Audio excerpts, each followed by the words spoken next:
Hello and welcome to the Comic Crush presents The Scarlet Watch. This is episode 2 of our WandaVision after show. I'm Paul, as always, and I'm here with Liz again today. Hi, Liz. Hello.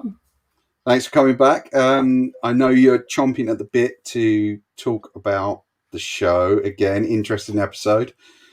Very, hopefully went in the direction we kind of were talking about in the last episode. We'll see. But I just want to give a quick shout out to a couple of people. First, one of our patrons, Ed Brenton. Hello, Ed. I hope you're watching this. I hope you're good. I hope you're doing well. Obviously, with each episode, I will try and get to all our patrons. You guys help keep this going. If you'd like to join them, please go on to the website and hit Become a Patron. And that will take you to our Patreon, which has loads of kind of tiers for you. There's some really good stuff in there. I hope you like it. Start at £2 a month.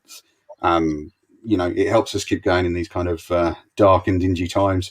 And I'd really appreciate your support. If not, there is the web store there. You can buy comics on that, all of which, again, goes into the coffers and helps us keep the site going. It does keep everything running, and every bit of support is crucial. So, Liz, episode 3 of WandaVision. Like the show continues to kind of, keep me really excited. How about you? Oh yeah. And once again, we've sort of jumped to another decade. This was obviously meant to be sort of set in a 70s sitcom, which, seems to sort of draw from things like, the Brady Bunch or the Partridge Family or that sort of vibe. And it worked again, which that is one of the things that's impressed me the most, that they have actually sort of managed to capture that vibe of, each decade of sitcoms and, create a nice little episode unto itself, but also keep the through line moving. Probably especially in this episode so far. Yeah, so they're keeping the through line going. They're keeping the sort of decor and stuff accurate to the time, and even to a certain extent, some of the filming style is very similar in the way they kind of pick their shots. And of course, they've got the live audience, which I don't know if we mentioned last time out, but the show was filmed in front of a live studio audience for the most part, which is really unusual. Yeah, I don't know how often they had it in, but you can hear all the kind of canned laughter and stuff, and that weird thing that actually is quite annoying in a lot of comedy shows where someone only has to make a facial expression and everyone sort of cheers, but it kind of is accurate to the times. I mean, I remember seeing reruns. I will stress reruns of 70s shows because I was very, very 70s. But that's what they were like, I had a buddy of mine who watched the show for the first time, and his reaction actually kind of really made me think about people who kind of are watching the MCU stuff and are jumping onto this show, but perhaps just aren't ready for what type of show this would be. So he said to me, I'm gonna sit down and watch that show. I'll let you know how it goes. And what I wasn't expecting were the texts I got. So I'll just read you a couple of. I won't say who it is because I don't want to necessarily embarrass him. But I guess he just wasn't ready for what it was going to present. So this was his first 2 episodes. 5 minutes in, what the fuck? And then, if you're just a fan of the MCU and you're not a comics person per se, I mean, I guess it's going to be a bit confusing. It's just 100% different vibe to, the nature of the films. Right. But, if you're a fan of the characters and the comics and everything, I think you're a lot more prepared for these kind of stories, you know. And it gets better because then a few seconds later, it was like, is this in the 50s? A few seconds after that, I've no idea what/when this is. Then again, a couple of seconds later, at least he looks human. And then he's gone, oh God, I'm struggling. So, that actually, I mean, I don't even think that's, you know, an unfair response. It is, you know, I on the surface of it, if you were just going in expecting it to be kind of a continuation of, like, you know, where we left off with those characters in Endgame or something, this just seems very left field.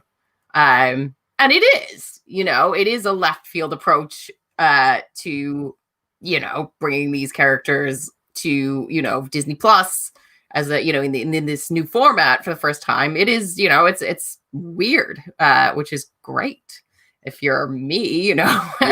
And probably a lot of the other people watching it. I get that there would be a certain segment of the audience who would just be turned off right away. Like, what is this? Why are they doing this? I don't understand. This doesn't fit, you know, with the characters I saw in the, you know, big blockbuster film that I watched. Except that it does, you know, it really does fit with those characters. But, you know, if you've only seen these few glimpses of them, because they didn't really get a whole ton of screen time by comparison to other characters, you know, in those films. Like, they were very much supporting cast. You know, so this, you know, I guess a lot of people feel like they don't really know the characters yet. And maybe they, you know, might take for granted that they are very weird characters. Yes, and in a weird situation that is becoming kind of clearer as we'll get to in this episode, but isn't sort of 100% clear just yet. And also, he did stick with it, I have to say. He did kind of go, because I was like, oh, please, like, watch the 2 episodes and then maybe check out our after show, because that might answer some questions for you and give you some context. And then he said, oh no, second episode's better. I'm really loving, like, the costumes and things like that. I don't think he's really into those sort of older sitcoms,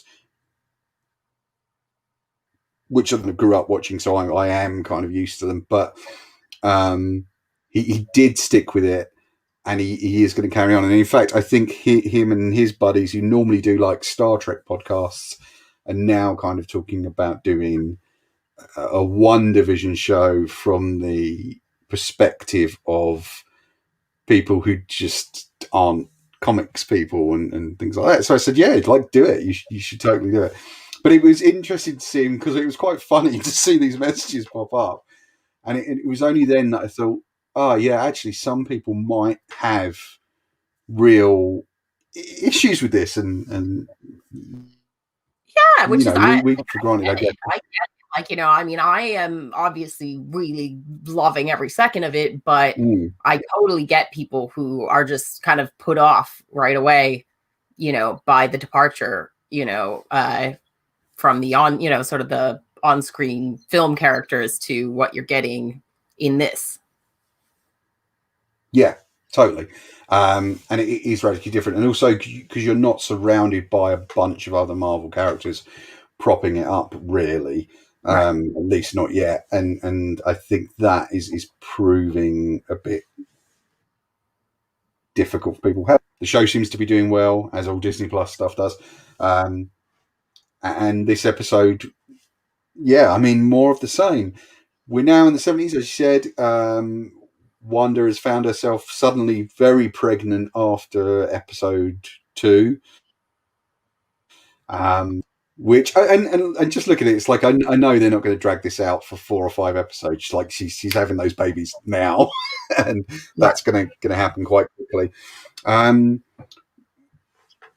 Yeah, I mean, it's weird because it, in a lot of ways, it just felt like a plain old episode, and you kind of want to. I find myself getting impatient to get to the weird moments now.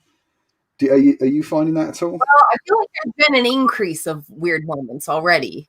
You know, we're already seeing, you know, things like, you know, Wanda sort of winding time back.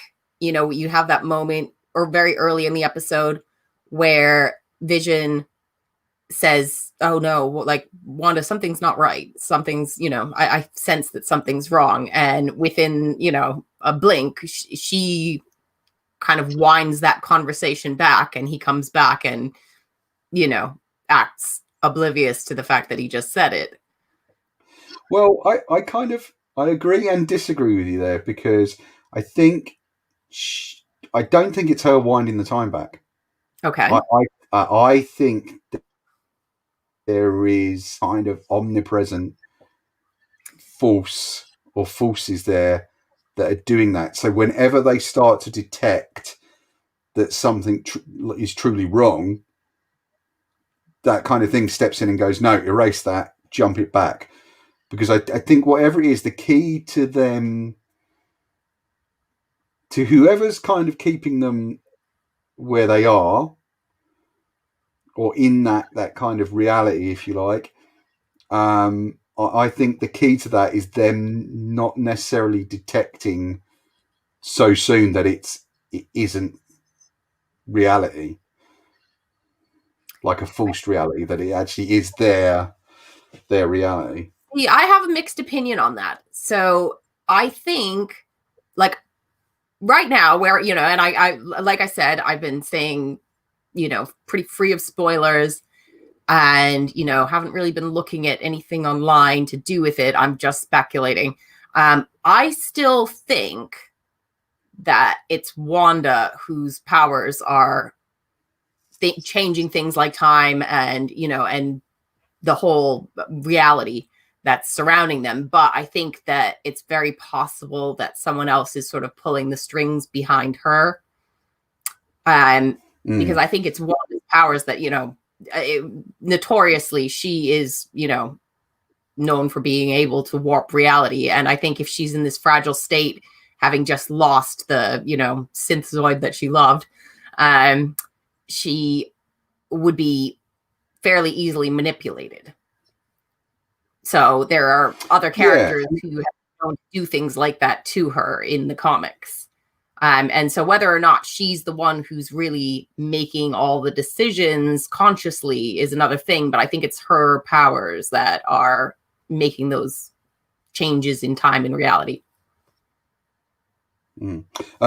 Also, I've got to apologise to any viewers watching at the moment or watching this later on YouTube. We are having our own problems with reality at the moment. We are getting a few kind of delays and pauses and things.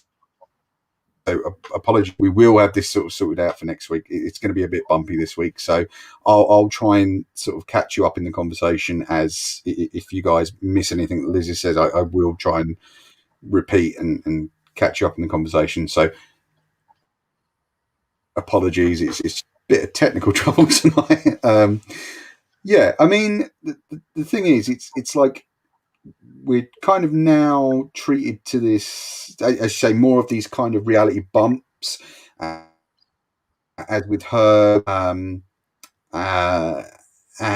the stalk wandering around in this episode. So it does. Do you think that's the kind of constructed reality that we're in breaking down? Well, so it seems to be sort of contained within this, you know, this town. Yeah. This Westview, you know, Pleasantville-esque town, as you sort of described it before, because we've now seen outside it by the end of the episode. And we see that it is like, you know, it's contained within this little bubble, probably of Wanda's creation, because she's the one who sends Monica Rambeau flying out of it. Which, you know, obviously I'm skipping ahead here, but you know, we've now seen that, yes, it's not the entirety of reality that seems to be affected. It seems to be whoever is in this dome above this little town in which they're operating. And also, one of the interesting things there, before we get to kind of Monica Rambeau, is I'm not sure about Agnes now, because I thought that perhaps she was part of the evil plot, if there is one, and and now I don't think she is. I'm not sure any of them are. Okay, see, now I've done a total 180. I didn't really even consider that she might be Agatha Harkness, but now that I have that in my head, I'm like, oh no, she's totally part of this. Okay. As far as like who could be manipulating Wanda, you know, but I don't think she is. Like, there was that thing when they're outside by the wall with Herb, and she's actually the first one to suggest that Monica is Geraldine, is it that right?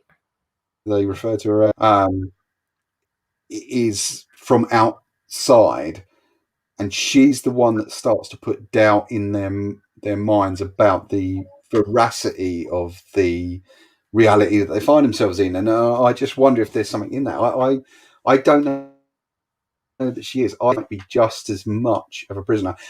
I mean, my suspicion now is that maybe many of them are kind of low-level Marvel characters. Right.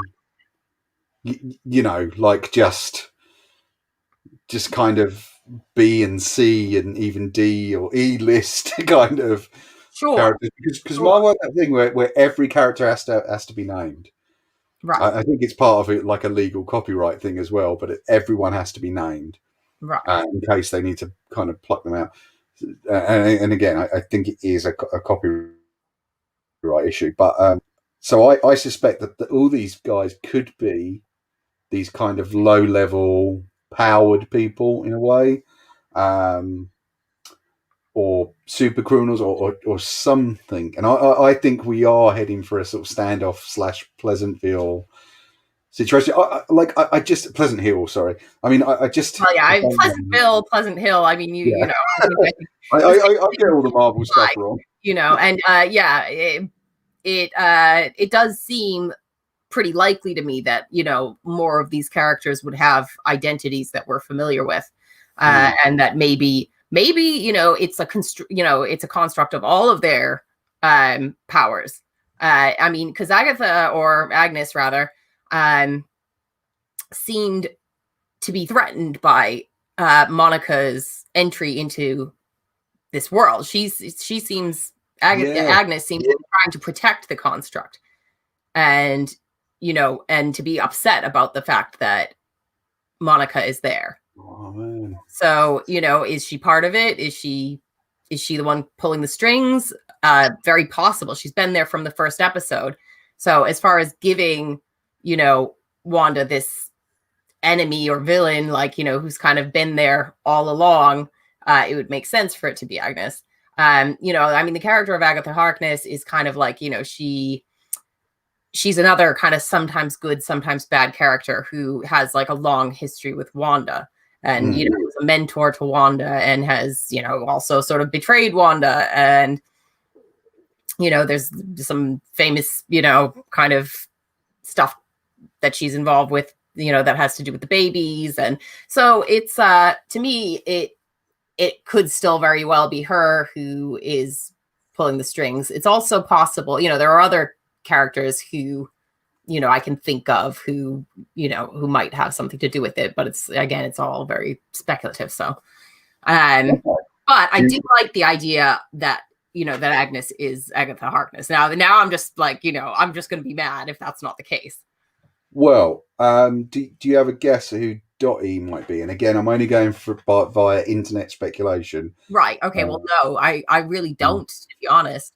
And you know, so I haven't read any speculation about her, but I'd be interested to know what the fan theories are. Okay, so the ones I've kind of caught glimpses of, and I haven't read them in detail because I kind of don't want the show completely kind of guessed away for me. And again, viewers, if you're watching now or you're watching this after the fact, if you don't want to know, and you know, perhaps don't want the show spoiled in any way, you know, look away or go and do something and come back in a few minutes. but obviously keep the video playing because that all helps. So the first rumor is that Dottie might be Mephisto. Okay, now Mephisto, that's funny you should say that, because that is like the other character who I really think could be pulling the strings as far as like other characters who are known to have the ability to warp reality, and would fit perfectly within, you know, a Scarlet Witch story. Mephisto would be like way up on my list. So that actually works really great for me. I would love if she's Mephisto. I mean, you know, amazing. And like totally, that was the other character that came into my mind as far as potential, you know, potential characters who could, you know, also have that level of control over reality, you know, on par with the Scarlet Witch. Okay, and the other one is a character who I don't know, and perhaps you can help me out here. Clear? Right. So that's like Doctor Strange's Lady Love, basically, who's also a powerful sorceress.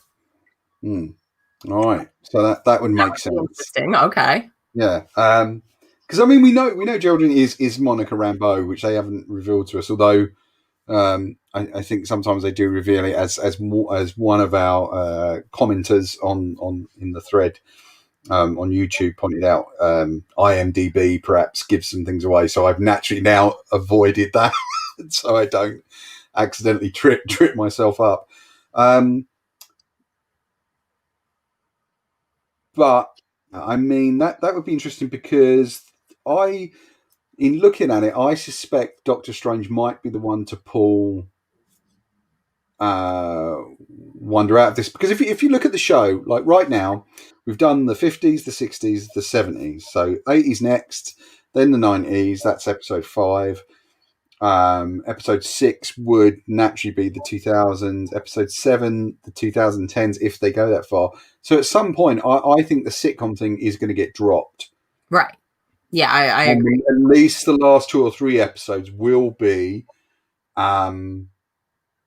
the sort of action adventure portion of where we're trying to get out of this thing. Also, looking at, again, jumping ahead to the scene where Monica Rambeau gets thrown out of the town. I was thinking, you know, who has the technology to kind of artificially generate an entire town? Like, yeah. And the first thing that kind of struck me as we were talking there is and we know that this, I think this is going to somehow connect to Spider-Man. Okay. And Spider-Man then to Doctor Strange next year. So I'm kind of, now my mind is buzzing. I mean, at the end of the day, I will be wrong, because I'm always wrong about this stuff.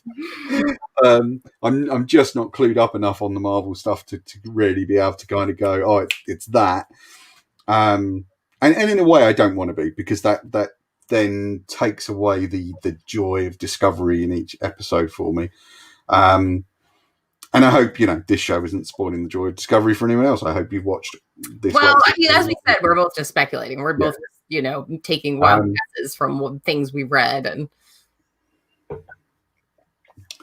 but I'm like kind of, could it be Mysterio? Could this be the next level? However, you've got all this kind of military style equipment and personnel that seem to have shown up right at the end there, which I speculate must be Sword. You know, well, I mean, collect Monica. Yeah, I think. Okay, here's what I think. I think Monica is an agent of Sword. Mm-hmm. I think that's what the helicopter in episode 2 was about. Yep, agreed. Because that had the sword symbol on. I don't know about the Strucker, and this week we had Hydra Soak. Mm-hmm, did you see that? I mean, yeah, I really don't know what the role the commercials play, whether they're, you know, whether they're red herrings, like, you know, whether it's just to give you kind of this sinister sense of unease. You know, I mean, the first one was like, you know, a Stark product. So, you know, there was nothing really that sinister about it. Right. The poster. But after that, we've got Hydra symbols and Hydra Soak, you know, it's, so there's like just some dark sense of unease when you see them, but I don't know if that's just, you know, because they wanted to add these commercials to the sitcom episodes and, you know, and kind of continue with that kind of like sense of darkness beneath the surface that, you know, is rippling through the whole show so far. Yeah. I think as far as S.W.O.R.D. goes, I think Monica obviously is an agent of S.W.O.R.D. However, I don't think everything outside is S.W.O.R.D. I think she's kind of been tasked with infiltrating that town somehow, and getting Wanda and Vision, or at least getting Wanda out, because obviously Vision, we just don't know. We just don't know when this is set. We don't know if he's really alive or he's really dead. I mean, that is baffling. I think that with the twins, because I know there's a lot of speculation, and obviously now she's had the babies, it's that they're going to grow into the Young Avengers versions of themselves, which they might do in one reality. However, I think they're going to keep hammering Wanda with tragedy. Sure. Yeah. I mean, you know, if you look at the history of her relationship with the babies is quite tragic, you know, in the comics. And yeah. You know, how long will they actually remain in the show? I don't know. Like, you know, will we see them, you know, grow up to be, you know, the sort of Billy and Tommy that we know from the comics, or no, will they sort of disappear first? So hard to say. How many, you know, we're only 3 episodes in. So to see her go into full meltdown mode over the babies seems a little premature. And also, I keep thinking ahead to Doctor Strange next year and the film's title, which is The Multiverse of Madness. And we know that Wanda Maximoff is going to feature in that. I wonder if she kind of causes the Multiverse of Madness in a way. Well, maybe that's not surprised me at all. You know, I mean, we're speculating way ahead. In between, we know that is going to go all trippy and multiversal. Yeah. We've got multiple versions of, you know, Peter Parker, multiple versions of the villains, like, you know, etc. So it always raises so many questions in my mind, which of course I don't have the necessary knowledge to answer. I can only kind of, I mean, you're probably, in fact, definitely are a lot more equipped to kind of guesses on this than I am. But I am enjoying it. I am loving it. And the kind of general feel of the show, which I don't know if that's going to start to annoy me eventually, the sitcom thing. As much as I enjoy those types of shows, I do wonder if at some point, this is actually becoming quite limiting now. But increasingly, if this episode is anything to go by, I think that will start to break down more and more as we go through each. I think each episode we've definitely seen like an uptick each time in instances where it break, you know, the sitcom sort of happy little reality bubble begins to break down. Yeah. And, you know, eventually I think that's going to be beyond even, you know, Wanda's scope to kind of, you know, hide from herself, which is what I think she's very willfully trying to do. When, you know, that moment in this episode when Monica mentions Pietro being killed by Ultron, you know, Wanda's reaction is like, you know, she breaks out of it long enough to say, I don't want to break out of it by getting rid of Monica. You know, you see that she, you know, because she doesn't just let it go, even when, you know, Monica / Geraldine tries to just gloss over it. You know, Monica sees it as or Wanda rather sees it as a threat to, you know, the world she's in, and she wants it gone because she doesn't want, you know, the, you know, reality that she obviously on some level knows is reality. So she gets rid of anything that might be a threat to it. Yeah, and again, it's going back to the House of M stuff. So I think, you know, we are kind of heading that direction. So my money is on Wanda is causing the Multiverse of Madness come 2022,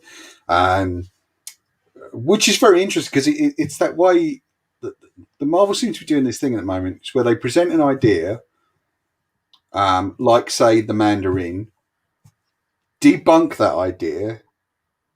It's all fake. Don't worry, it's not real. He's not real. Multiverses aren't real because Mysterio isn't real. And then they get to have their cake and eat it by representing it as, oh no, actually, it's just like, yeah, I mean, that's bastards.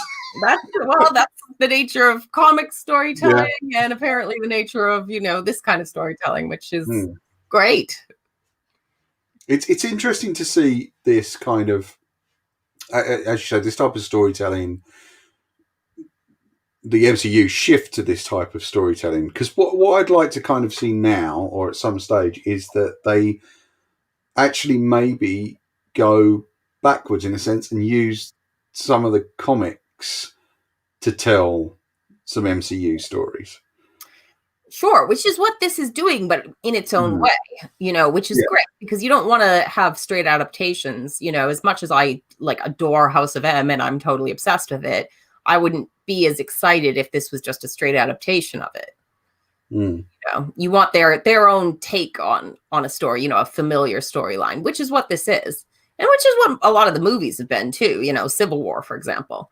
Yeah, completely different, and it's just like, when you really sort of stand back and look at it, it has so little to do with Civil War, the comic. I mean, there are some, but it's still clearly the template, which is great. It's perfect. And in a way, for someone like me who isn't as inured in the quality, in the continuity of Marvel, which I'm really not, because continuity in comics kind of increasingly as I get older doesn't interest me, because I just find it all a bit of a slog.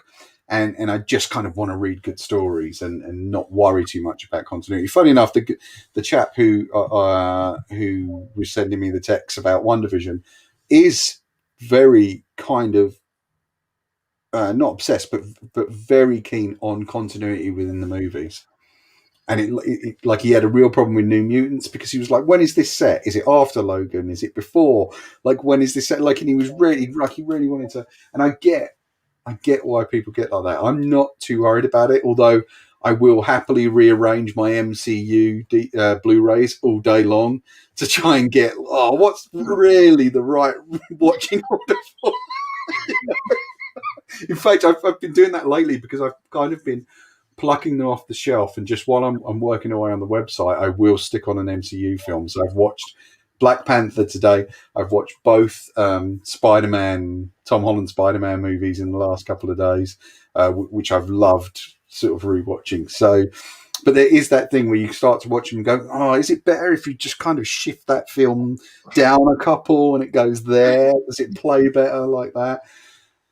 And, you have that thing where you're not just dealing with a continuous sequence of movies, but a continuous sequence of moments. Like, some parts are sequels to moments in an earlier movie. And it's interesting that we're now shifting into this TV. I would like to see them tell some MCU stories in the comics, but not make them so like a separate line of comics, like an MCU line almost. Well, they kind of have done that, but they're, it's not. Yeah, but they're not. I mean, I wouldn't say it really does it for me. And to be honest, I personally am not that fussed about that at all. Not, I don't know how much that would interest me. I tell you why I'd like to see that is because I feel that in a way there's a whole vast audience out there that's missing out on comics. Yeah, we know what a great medium is. Like the thing that would get them into it, I don't really think so. I think if they like the characters, like the source material that's already there and it continues to be pumped out is like, is more than sufficient, really. If they were, interested in the MCU, surely they would just, want to read the existing source material instead of stuff that's spinning out of the stuff on TV or, or in the film. Yeah. I think, yeah. Okay. I mean, I think we found something to disagree on this week, so that's good. I mean, I remember in the shop, like, there would be people who would buy those, like, sort of, what were they called? Like, the preludes. It was usually like, okay, yeah, the prelude. So it would usually be like 2 issues or something. Yeah. And like, I am like world's biggest MCU fan, like, you know, and I couldn't really be bothered most of the time. Yeah, I get that. Like, it didn't really excite me. I don't feel like, you know, personally, I mean, I'm sure whoever wrote and drew them did a great job, but it wasn't really my bag, you know. I think if they had...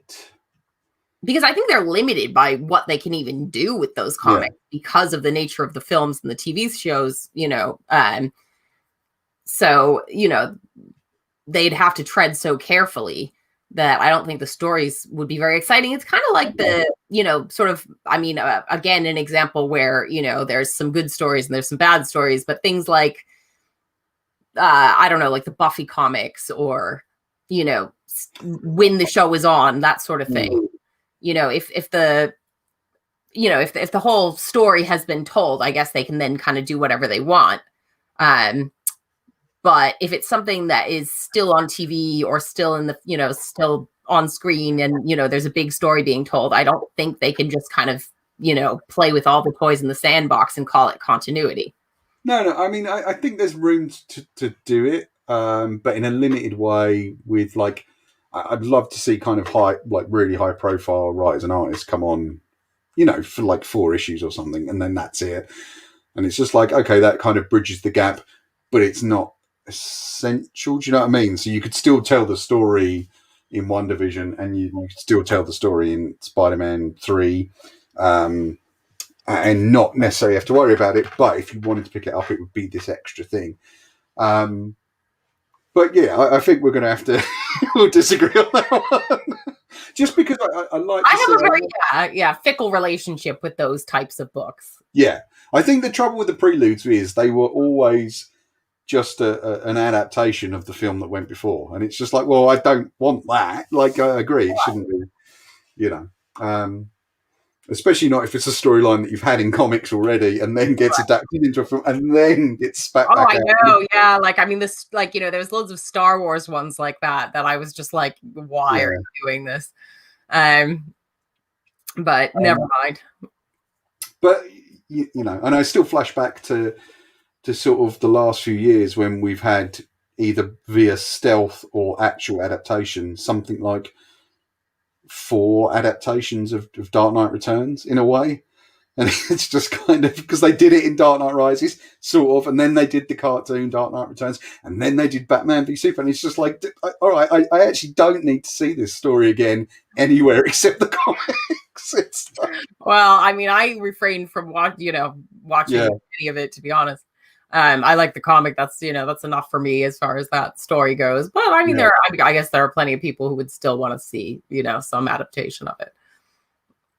Yeah, I mean, absolutely. I don't know. I would just like to see the movies kind of give something back to the comics that helps comic shop. Sure. It's not that they're necessarily taking away, but you know, I still do love this medium, and I know it's an earner. Right. Yeah. I just like, you know, my favorite thing when I was working in the shop is when someone would come in and say, "Oh, I love the movie. Can you like show me a really great Scarlet Witch story? Like, oh, what should I read? You know, I really liked WandaVision. Oh, okay, well, here's House of M. Why don't you read that?" You know, it's like the stuff that, you know, because I feel like, you know, I get what you're saying in the one sense, but on the other hand, it's like, oh, well, no, just read the comics, you know? Yeah.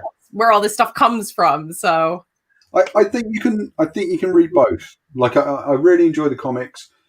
There is part of me at the moment that would rather watch a Marvel series or a Marvel movie, just because it is more digestible continuity wise. But I am trying to read more Marvel comics. I am a big DC guy, as I've said in the comment section on YouTube and stuff, and that kind of has prevented me from reading a lot of Marvel, but it's kind of held me back from reading a lot of Marvel over the years, because of the kind of continuous continuity thing. But what I read, I usually enjoy. And I think we're going off on a tangent, and it's probably my fault. But no, it's me. Yeah, it's me. But back to the show. I think, this episode, I feel like, you kind of are starting to see more and more of like, okay, there are sinister forces at work. Wanda is part of that, whether she knows it or not. Like, I think in last week's episode, you had that message saying over and over, who's doing this to you, Wanda? Yeah. So it's like, okay, Wanda, I think, is, the driving force probably behind the sort of warped reality that they're in. But I don't know whether she's doing it consciously or whether she's being manipulated. So that's going to be something interesting to see in the next episode. And I'm also very curious to see where Monica winds up, whether she is being surrounded by sword agents or whether these are enemy agents. It's not really that clear at the moment. So we want to see where Monica is, like whether or not she's part of some sort of, where she is part of Sword, and the people that are kind of zipped in to pick her up at the end of this episode are they Sword, or are they another outfit entirely? We don't know. So that is what I'm curious to see next week. And also just see, like, whatever they come up with, like, as far as some, goofy 80s sitcom to drop it into. It might be, what was the one with the guy and the cousin from who came from like some European country? Oh man, I can't remember what it was called. But that was the one with you must have seen it. It had Bronson Pinchot in it. Oh man, I don't know, man. That's not ringing any bells for me. Someone can remember the name of that sitcom, and tell us in the comments. We'd love to hear it. In fact, I tell you what, I would love to hear. I mean, don't give us some theories about how you think this is going to turn out. And I think the person that gets the closest by the end, if you tell us by about episode, let's say 6, because I think this is going to be 9 episodes. If you tell us by about episode 6 how you think it's going to end, and you're right, or you're as close as you can be, I will send you a comic. I'll send you a free comic. Like just a single issue, just something like a number 1, just to get you started on a series, or just for a bit of fun. Just in the comments, do give us an idea of where you think this is going to end up. And if you get very, very close or are right, we will send you a comic. You have to be in the UK though. That's the only thing. So UK, because don't kill me on the postage. But yeah, I'd love to hear from you guys. Do feel free to drop us a comment in the comment section below. And as always, please like, share, subscribe. Liz, is there anything else you want to say about this particular episode? I mean, really enjoyed it. I think steadily, like, it's stayed very entertaining. And I like the pace that they're working at. Like they've really kind of drawn you in with the sitcom format, but they're slowly working their way out of it. And I think, like you said, that's probably going to happen more and more. So I'm just curious to see where it goes. I'm just really, really curious to see what happens. As things unfold. Yeah. And I hope you guys stick with the show and stick with this show.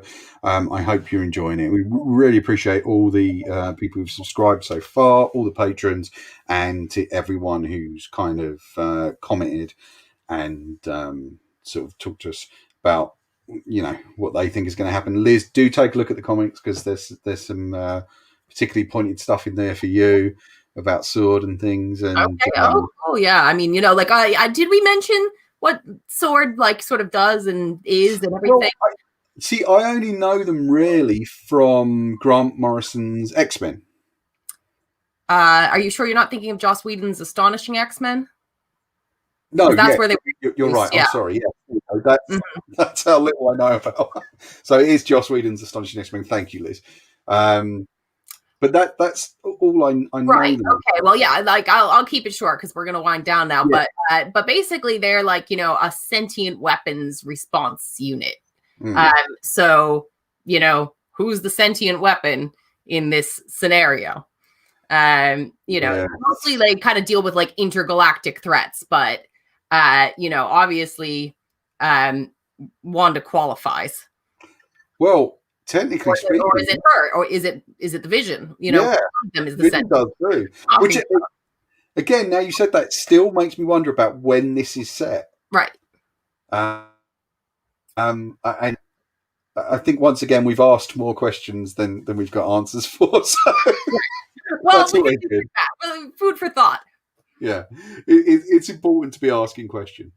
But Liz, again, I'm really glad to have you on board with this because you know so much more about the Marvel Universe in comics and film than I do, and it's great to have some knowledge and kind of interest and love for it, and that shines through every week. So thank you very much. But yeah, guys, drop us a comment, subscribe, like, share. Please do take a look at the Patreon and the store. It really helps us out. I can't tell you how important it is to just be able to pay the bills for the website and sort of cover the basic costs and things, which is something we kind of really struggle to do at the moment. So I would appreciate your help if you like what we do. We want to do more. There'll be more video shows and more podcasts coming, more articles coming throughout the year. We're building up to some really good stuff that we've got planned. And also, I'd like to be able to pay my co-contributors, Liz and Nikki and Keith, and who all give their time and expertise and opinions and come on and do these shows. So please help us out if you can. Thank you much for tuning in. That is it from us. Check out thecomiccrush.com where we've got a bunch of stuff right now, including that Superman trailer. I don't know if you guys have seen that, but it's the trailer for the new Superman and Lois series. It looks fantastic. Liz and I are going to have a quick chat. And yeah, thanks a lot, guys. We'll catch you next time on The Crush. Follow us on Twitter at The Comic Crush. Follow us on Facebook, just The Comic Crush page, and follow us on Instagram at The Comic Crush. You can follow Liz at Liz C. Jordan on Twitter. And we'll see you all soon. Bye-bye. Bye.